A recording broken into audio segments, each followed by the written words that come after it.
It's the time for change at Nasdaq. The US exchange's operator has a new chief executive in Adena Friedman, who is here with me today to talk about where it goes next.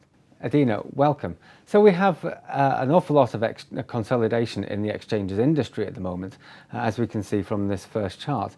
What are your thoughts on this at the moment? Well, Nasdaq has been a big part of that consolidation over the last decade in terms of us buying the OMX exchanges, which are the exchange operators in the Nordics, as well as the Philadelphia Stock Exchange, a large options market, and bought the Boston Exchange.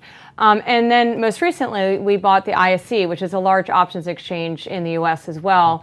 So we've been a big part of that consolidation. But today, Nasdaq looks beyond just an exchange operator. We provide a whole suite of businesses that really help companies, investors, and broker-dealers navigate the capital markets. And so as we look at future growth, we see a great deal of activity and opportunity across the suite of what we offer. If we look at the second chart here, it gives a fairly good example of how recurring revenue here at Nasdaq is a big part of the business. What kind of business are we talking about that this is? Well, when we look at the core of Nasdaq, we started off as a U.S. cash equities exchange, but today we operate multiple asset classes in terms of the exchanges in the United States, as well as being the operator of all of the exchanges in the Nordics. So therefore, wrapped around the trading activity itself, we provide a whole suite of data and index products that help investors with transparency and investable products for them. We have our technology that we provide to 85 other markets around the world. And then we have a whole suite of solutions we offer to corporates, around 18,000 companies around the world, to help them navigate the capital markets as well. So you're less about the actual trading and more about the actual mechanics and nuts and bolts of capital markets and the trading itself. We believe our role is to really provide a full ecosystem in which companies, investors, broker-dealers, and exchanges themselves can navigate and operate in the capital markets globally.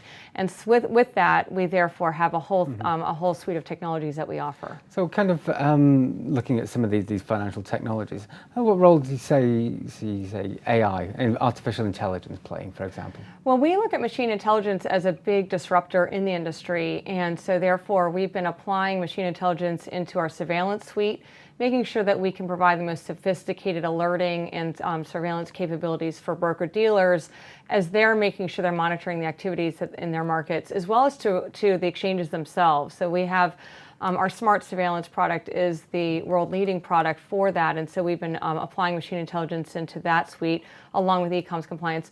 We also have applied machine intelligence into our data products with a suite of new products called Trading Analytics.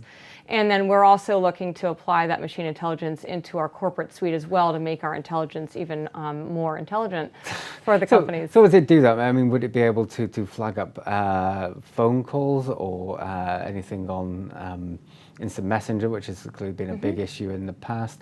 I mean, in terms of our surveillance group, yes. So we have both natural language processing capabilities as well as more what I would call deep learning capabilities within the surveillance business. And on the natural language processing, it does in fact read text messages. It can interpret voice calls as well as any sort of emails that look at what I would say that the intent to behave a certain way. And then we also then match that up against actual behavior in the markets to try to find and establish proper alerting for the compliance organization. And is that the future or is that here now, do you think? Well, that's something that we are providing today, and we continue to become more sophisticated in integrating those solutions together, and we have clients that we're working with to be able to implement those solutions into their compliance organizations today. So that's the here and now. Okay, Adena, thank you very much. Thank you very much.